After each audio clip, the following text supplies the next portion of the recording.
How y'all doing? The real John King here, a.k.a. Rubber City Slim, and welcome to another episode of A Random Road Story. The story that I want to talk about today is the time I got a chance to work with the late, great, and the legendary Rudy Ray Moore, a.k.a. Dolemite. I worked with Rudy Ray Moore. This was sometime in the 2000s. I don't know, the early 2000s, I would say. Or maybe the late 90s. It might have been the late 90s. I can't remember exactly. But it was right here in Akron. It was up at the club up there on South Hawkins. I can't remember the name of it. I remember one of the names. It used to be the Keyboard Lounge, but they had changed it to another name at that time, I think. Or it might have still been called a Keyboard Lounge. But anyhow, I worked with him on a comedy show. I opened for him.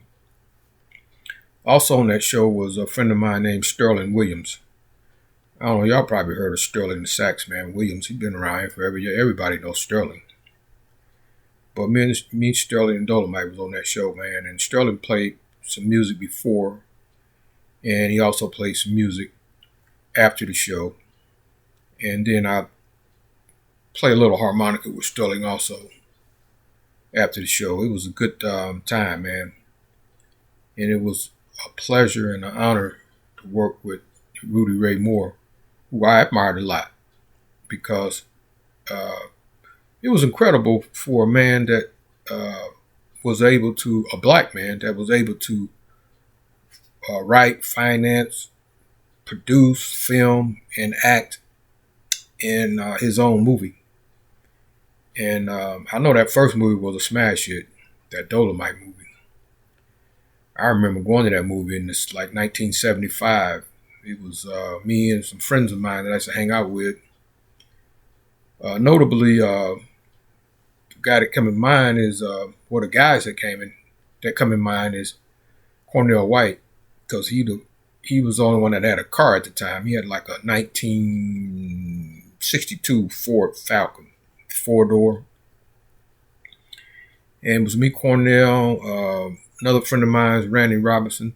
By the way, I want to say rest in peace to Cornell because he passed. The other friend of mine was Randy Robinson. Rest in peace to Randy Robinson. He passed also. Another person with us that night was my cousin, my first cousin, Lenny Barker.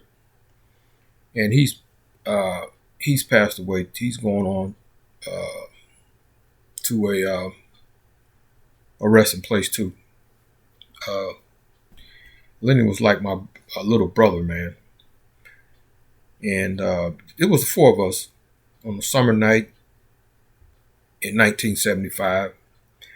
We didn't have a lot of money. Matter of fact, we didn't even have enough money for us individually to afford to even get into the damn movie that night. And the cheapest place to go at that time was the drive-in. So we went to the Gala out in Springfield. And like I said, we didn't have enough money to get in. So Cornell car, the back seat, wasn't bolted in real good. So what we would do is we would take the back seat out and we would crawl into the trunk,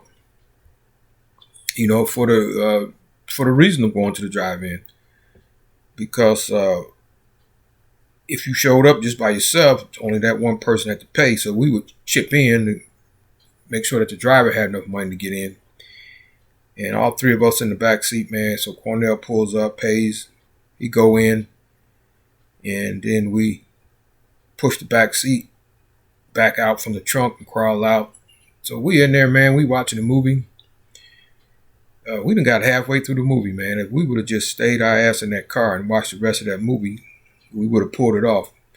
But of course, we got out, went into the concessions, got some food and got something to drink. Got back in the car, man. We watching the movie. Then one of the people that worked there came up to the car and said, "Hey," he said, "only one person paid to get into this movie." He said, so if y'all want to see the rest of the movie, the other three got to pay.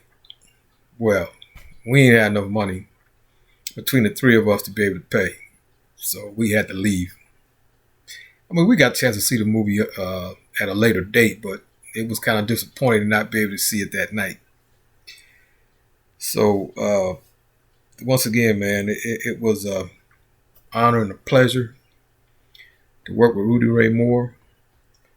And I don't know if this is true or not, but somebody said that he had a daughter that lives in Akron, or maybe they said Cleveland, but I know it's the Akron, Cleveland area.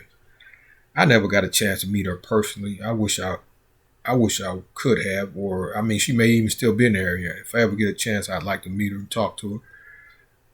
But that was the highlight, man, of my comedy career, to be able to work with such a legend as Rudy Ray Moore. And hey, that's it for me on this story. And I'll check y'all out on the next one. Take care.